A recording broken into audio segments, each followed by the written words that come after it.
Rebonjour à tous, j'espère que vous avez validé le test de connaissance du bloc numéro 2 qui vous permet d'entamer maintenant la troisième étape sur le droit en action.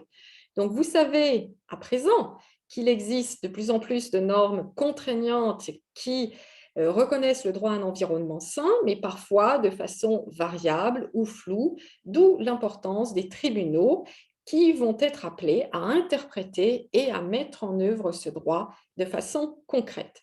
Je voudrais donc vous exposer quelques décisions remarquables au niveau international et national.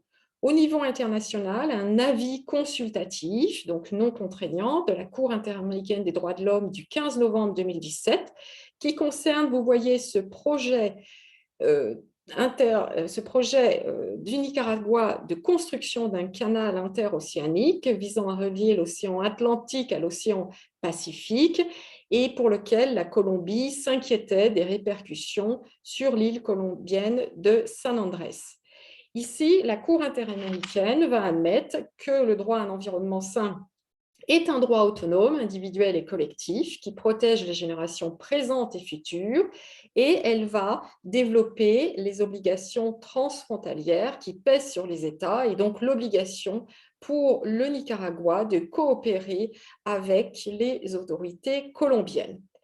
Cette fois-ci, ce n'est plus un avis consultatif, mais un arrêt obligatoire rendu par la Cour interaméricaine plus récemment, le 6 février 2020.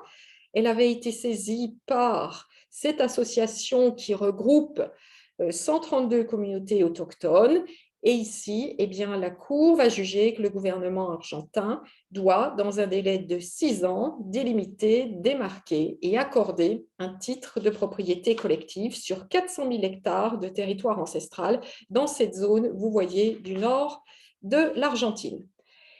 Si on revient sur le continent européen, et à Strasbourg, eh bien, la grande chambre de la Cour européenne des droits de l'homme devra se prononcer prochainement dans une affaire Duarte, Agostino et autres contre 33 États au sujet de l'impact des émissions polluantes de gaz à effet de serre sur la santé des individus, également le préjudice d'anxiété qui est invoqué par ces jeunes Portugais qui ont saisi la Cour de Strasbourg. Au niveau national, je voudrais vous citer 3 décisions importantes. Cour suprême de Colombie, 5 avril 2018, qui s'est prononcée en faveur de 25 jeunes et enfants en Colombie qui avaient fait valoir avec succès que le gouvernement colombien n'avait pas réduit la déforestation en Amazonie. Et puis, cette autre décision de la même Cour, le 18 juin 2020, qui est tout à fait remarquable, en ce sens que la Cour a jugé que le droit à un environnement sain oblige les États à adopter régulièrement des mesures efficaces qui contribuent au bon fonctionnement, au maintien et à la préservation de la faune et de la flore qui composent l'écosystème, donc une perspective écocentrée très forte. En France, je citerai une affaire qui est actuellement pendante parce que la Cour administrative d'appel de Lyon a décidé de procéder à une expertise avant de se prononcer.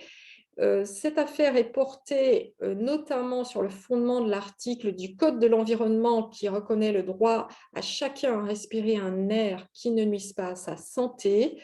Cette affaire concerne les pathologies respiratoires de l'enfant du fils de la requérante qui arguait du fait que l'État et la commune de Lyon méconnaissent leurs obligations de protection contre la pollution de l'air. Nous verrons donc comment le juge français se prononce dans cette affaire. Je vous remercie pour votre attention. À bientôt pour la capsule numéro 4.